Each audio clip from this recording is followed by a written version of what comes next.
Hey everyone, welcome back to Latrell Talks with Latrell R. Morris. That's me. So today we are talking about imposter syndrome, and what imposter syndrome is basically someone feeling internally that they do not have enough skills or know it all to do a job, and you're going to feel like a fraud trying to do the job despite you actually having the credentials and the skills to do the job. So for me, imposter syndrome really shows up at work sometimes. I'm someone who I have to know all the information. I have to know everything, even the little random, rare occasions or things that come up. I have to know what to do. When I don't feel like I know what to do, it's I don't know, my brain is like it gets chaotic. But the funny thing is, I do have a wealth of knowledge in my head, but I feel like it's not enough knowledge. And the funny thing is, I'm on the training committee, but I've always feel deep down inside that I don't have enough information to train someone with. Or do I have enough information to train someone? Even though I do, it's still like I still kind of like doubt myself when it comes to stuff like that. But I mean, when I'm training with someone and the feedback they give to my director, they're like, oh, she trained me really well. She told me a lot. She showed me a lot. But even still, it's kind of like, are they telling the truth? Or are they just being nice? I mean, that's that imposter syndrome for me. And on top of that, I am kind of a perfectionist. But it really shows up for me in writing. So my genres are horror, sci-fi, and thriller. It was thriller, but I mean, I guess you can say horror and sci-fi are thrilling. So I changed it from horror, sci-fi to paranormal romance. I've always wanted to do paranormal romance because I mean it kind of fits in with the horror sci-fi element depending on which uh which creatures you use. But because I'm a little different, the paranormal romance definitely fit better than just regular romance. But anyway, yeah, so I have this thing where I don't like reading my books out loud because I feel like if I read it out loud, I'm going to catch something that doesn't sound right and other people are going to hear it when when I'm reading it. And it's like, "Oh god, people are going to think that I don't know what I'm doing or this doesn't sound right. Like what kind of writer is she?" And that's something that I'm slowly getting over. I mean, I read part of my book on this channel, on my YouTube channel, I should say. So, yeah, it's like, it really does show up when I'm writing. And even after I'm writing, when people are reading my book, I'm like, what do they think of it? You know, do they like my stuff? Will they like my stuff? So, yeah, it's just really something for me. Also, something happened a couple of weeks ago.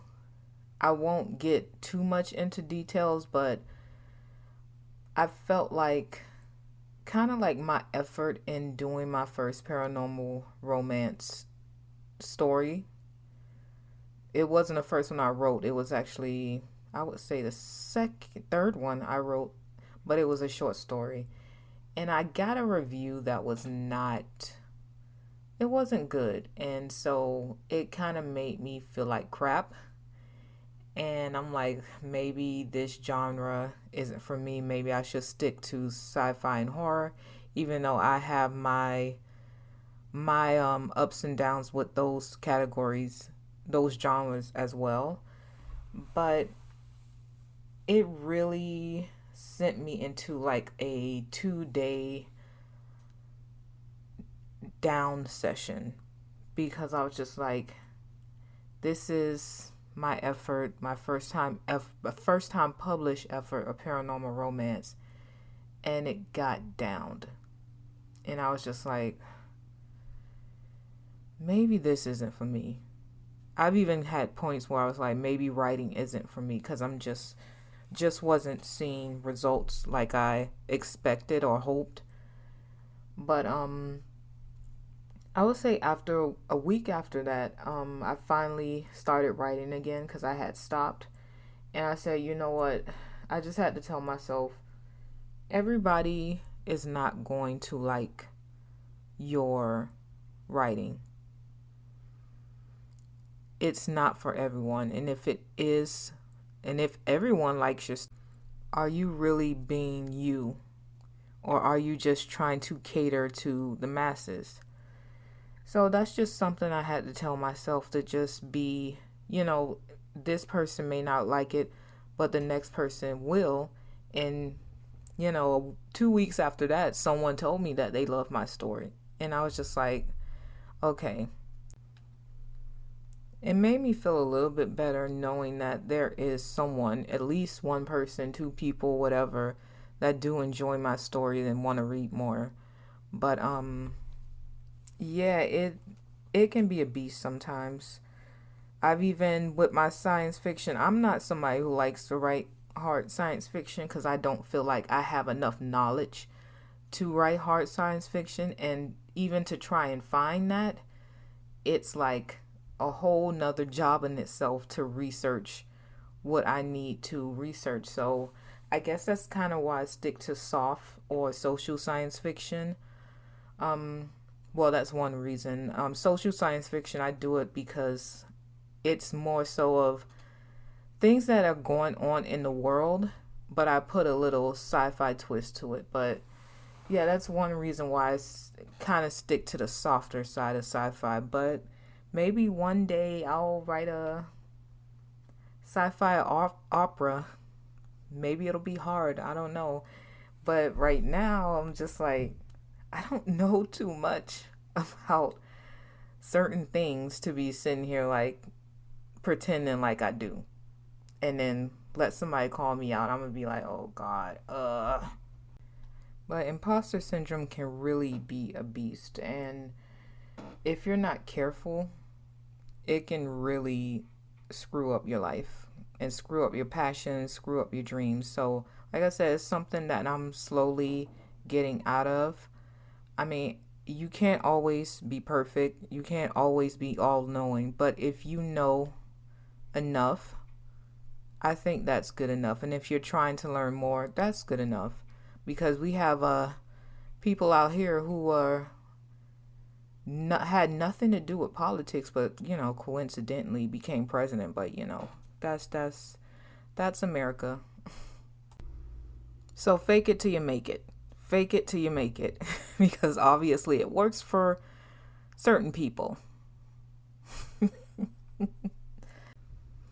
But this one was a shorter episode because this week I'm actually have a lot of things I'm doing. Janet Jackson is coming into town and I am preparing for that because this is my first time I've ever seen her in concert, and I'm so elated because it's an early Christmas gift from myself, and it is floor seats. So I don't know, I might be able to touch Janet or dance next to her or something, but I'm really excited. I tried to go, I think it was 2020, but then she canceled the concert due to the pandemic, and she just so happened to start up the concert again, and it is coming to my town. And I say, listen, I have to splurge on this because I'm worth it, and it's my birthday. So that's what I'm doing this week. Well, I'm recording this the week before, but this week, the 19th is when she's coming, which is Wednesday night, but that's fine. So, subscribe to my podcast, subscribe to my channel. Feel free to leave comments or anything in the comment section. Go to my website, latrellrmorse.com. If you subscribe to my newsletter, you get the free short story, The Friend, The Friend, The Friend, A Friend for the Lonely, which started the series, the Friend Trilogy. And check out my books on my website as well. You can also find them on Amazon and Barnes and Noble. Not all of the books are on Barnes and Noble, but most of them. All of the books are on Amazon and on my website. Well, I'll talk to you all later. Bye.